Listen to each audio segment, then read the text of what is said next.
Hi, I'm Basem Wasef with Car and Driver. Mercedes-Benz's previous E63 AMGs gave us that classic muscle car combination of a torquey V8 and rear-wheel drive, which was great for smoky burnouts and endless drifts. AMG is incorporating all-wheel drive for the first time in their 2014 E63.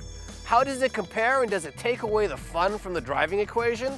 We're in the hilly roads of Barcelona, Spain to find out. Let's go for a drive.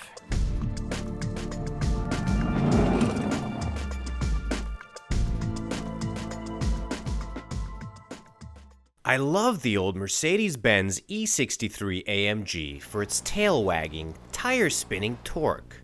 That sedan produced more twists than many all-out sports cars, including the monstrous Corvette Z06, which made this mild-looking four-door one of the greatest undercover hoon machines of all time. So when AMG announced they were getting all Audi on us and incorporating all-wheel drive, and making it mandatory for the US market, I shed a virtual tear for all those lost tire vapors. Sure, plenty of hoontastic cars like Subaru STIs, Group B rally cars, and countless Lamborghinis over the years have succeeded at utilizing all-wheel drive. But could good old-fashioned Mercedes-Benz pull it off? AMG took a minimalist approach to gaining maximum traction.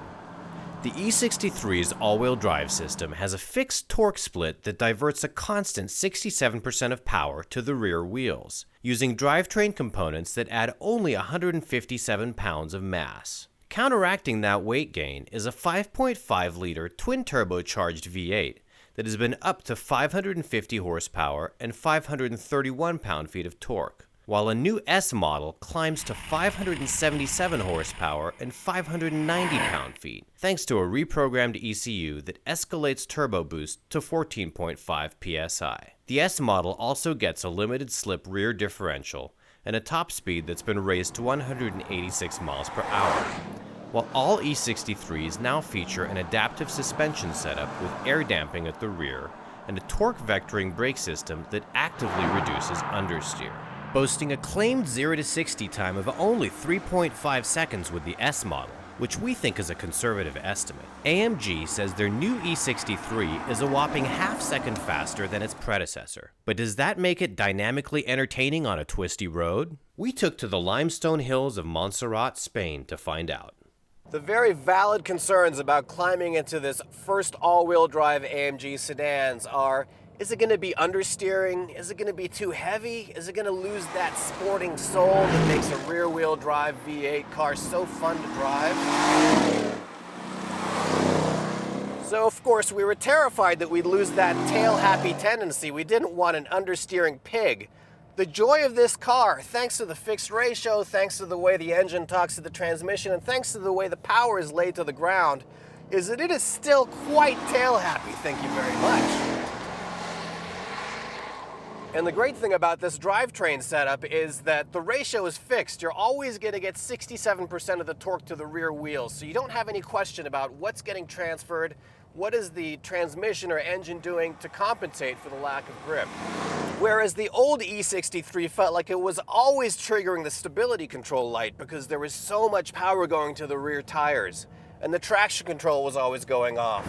You just have higher limits now that you have all-wheel drive. Everything is pushed a couple notches up. That means you feel more confident laying into the throttle earlier in the corner, and you can power out without worrying about getting a buzzkill from the electronics cutting the engine power.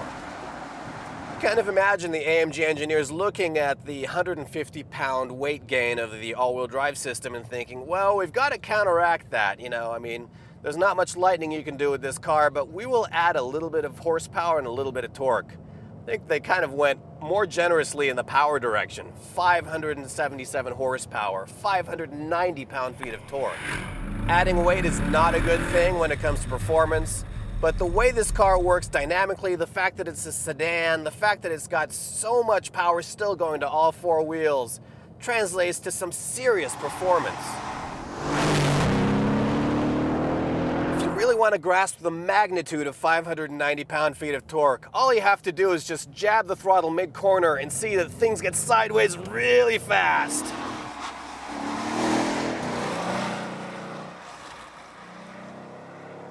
Dynamically, the E63 does a great job of masking its weight. You know, it's no lightweight at over 4,000 pounds, but the electromechanical steering does a good job of transmitting enough information to you to kind of have a feeling of what's going on with the chassis. The standard steel brakes are plenty powerful, but if you're so inclined, you can still order carbon ceramics. And the transmission feels smart enough that when you leave it in S Plus mode, it just knows where to go. It drops gears early and it gives you plenty of torque wherever you are to pull out of a corner just quick enough. When you switch the transmission to manual mode, you don't get quite the crispness and immediate response that you get out of the new SLS GT's dual clutch transmission, but it still does a pretty good job of keeping up with your paddle shift taps. Another common enthusiast fear about all-wheel drive is that you're just not going to be able to steer with the right pedal as much as you would in a rear-wheel drive car. But as we've learned on these roads, this car really likes to turn. I love that. Driving some of these roads that were once featured in the Rally Catalunya, it's easy to forget that you're driving a big sedan. You know, this car's enthusiasm for the corners and the power coming out of them. You know, I mean, it's not an autocross car or a rally car, but it certainly feels more tossable than it has any right to.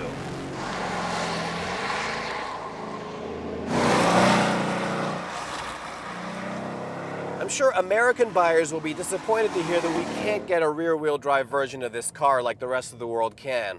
But from behind the wheel, I'm here to tell you that this all-wheel drive E63 is fantastic. You don't really lose anything. You're not going to notice the 150-pound weight gain.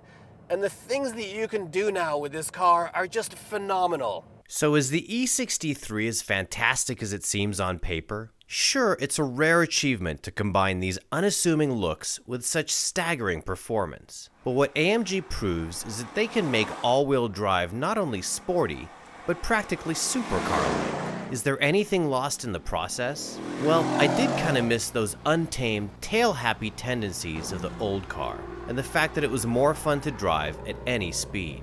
Not to mention the fact that AMG's single-clutch gearbox is still trumped by the BMW M5's seamlessly quick dual-clutch transmission. But the 4MATIC version redeems itself off the line, where we find ourselves time and time again throughout the course of a day. After all, it's that crucial launch that lays power to the ground and catapults you to speed. For Car and Driver, I'm Basem Wasef. Thanks for watching.